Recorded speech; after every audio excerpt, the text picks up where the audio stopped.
Okay, let's start our presentation. I am Fuminori Nakatsubo, co-presenter. Mimamoru Approach is a Japanese pedagogical strategy in which educators intentionally withhold an intervention to promote children's learning through their voluntary exploration and actions to solve problems. The examination of Japanese educators' strategies for intervening in physical fights, in contrast to those from other cultures, underscores unique characteristics of the Mimamoru approach. Please show the video clip. ある朝、年少の子たちの間に事件が起きました。原因は虫取り網。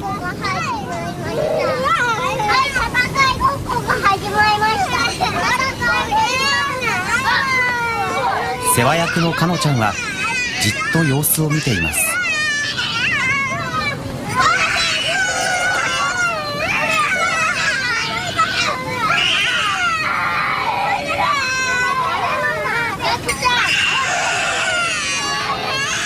保育士はさらに一歩引いた場所から見守り体制に入ります。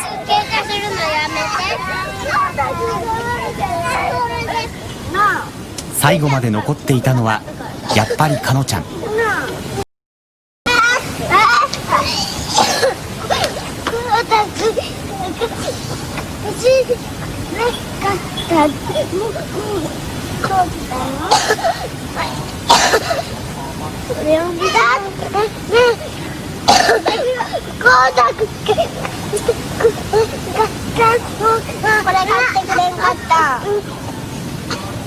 でもな、タクちゃんも噛んだだろ、ここ。だってな、謝るな。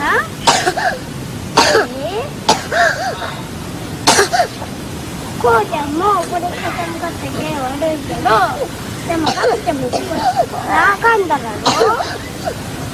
だけどな、ごめんなさい、2人で4人だ。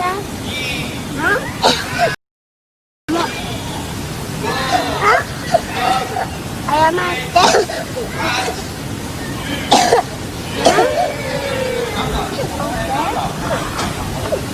いい？じゃあごめんなさい。はい。今度もごめんなさい。じゃあ貸してあげる。5歳の女の子が間に入った3歳の子の仲直り。大人たちは出発を急ぐこともなく他の子を遊ばせながら見守っていました。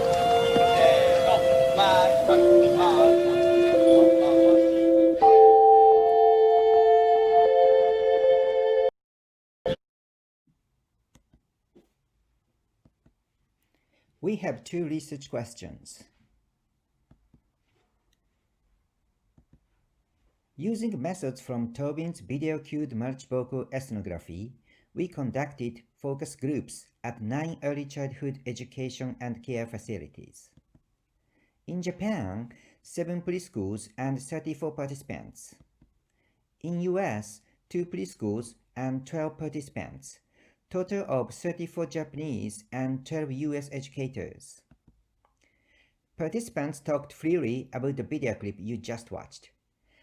After watching the video clip, participants, including the educator in the video clip, discussed their interpretation of the educator's responses to the two.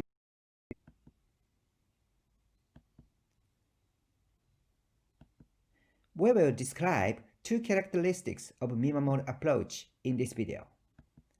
First of all, temporary minimum intervention is practiced by teachers in children's physical fights to prevent dangerous situation that is physically harmful.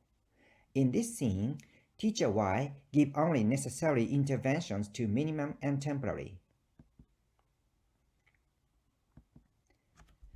Gaku bites on Kota's arm. Teacher Y says nothing, but puts his hands on Kota's arm and tries to stop Gaku's biting. He, however, does not stop their physical fights. Teacher Y explained his intention in this scene. I put my hand on Kota's arm to prevent bite marks on his arm. This was the only intervention Teacher Y employed in this video. The necessary intervention for him was to prevent bite marks on Kota's arm. On the other hand, almost Japanese teachers from other preschools who commented that they would intervene earlier than Teacher Y. If I were Teacher Y, I would not step in and stop them when they just are hitting. I would stop them when biting begins. To the contrary, in the US, not only children's physical attack, but also physical contact requires teachers to intervene. As soon as there was physical harm, we would step in immediately. After watching this scene, US teachers expressed confusion about Teacher Y, who did not do anything but gently touching Kota's arm. I was surprised that he didn't separate the two boys. Why Teacher Y did not separate them? Hitting with their hands is okay. I would pull them apart if they were hitting using a weapon. It's important that we allow children to experience a feeling of it's hurt or feel guilty. Oh no, I shouldn't have done it.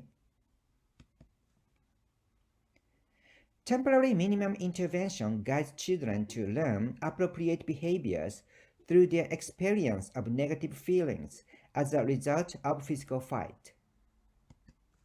Second of all, non-intervention, keeping children at a distance, is to ensure important experience for children practiced by teachers through keeping a certain distance from them in the physical fights. That distance, on the other hand, also allows the necessary intervention at minimum and temporary. Teacher Y quickly stepped back and watched the children from a position some distance away from them. Teachers' intervention to encourage children to apologize doesn't mean a lot to them. Some Japanese teachers and other preschools agreed. Fighting is an opportunity for children to grow. If teachers step in and judge their behavior right or wrong, certainly that can label them as good and bad children. US teachers also showed an understanding of Teacher Y's response in this scene. Children solve the problem by themselves. This is very valuable.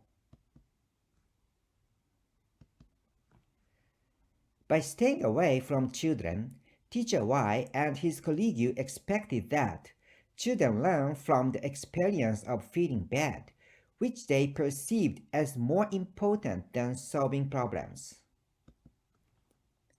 In this scene, Kano didn't have to mediate. Also, it's fine to me if children couldn't solve problems by themselves. Instead, I wanted them to experience what it is like to have a conflict. For example, thinking and worrying about the other child and feeling guilty about hitting and biting.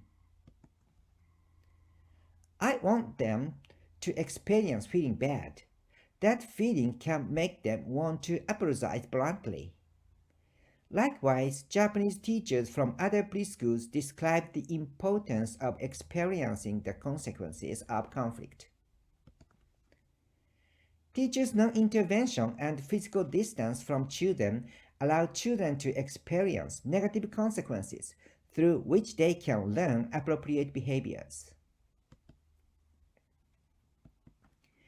Approaching our aim, we will discuss using the words of risk and benefit about these strategies employed by Teacher Y. First research question.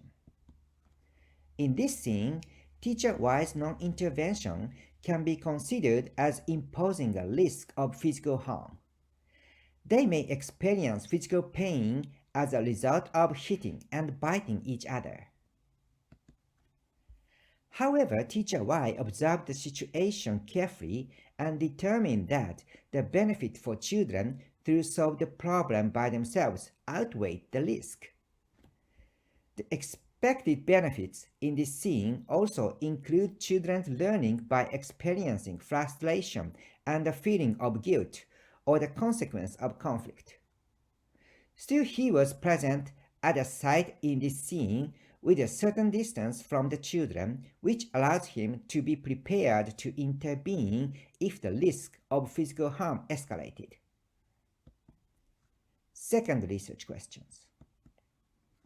The only instance teacher Y directly intervened was in this scene when he tried to stop Gaku biting Kota by touching Kota's arm without saying anything.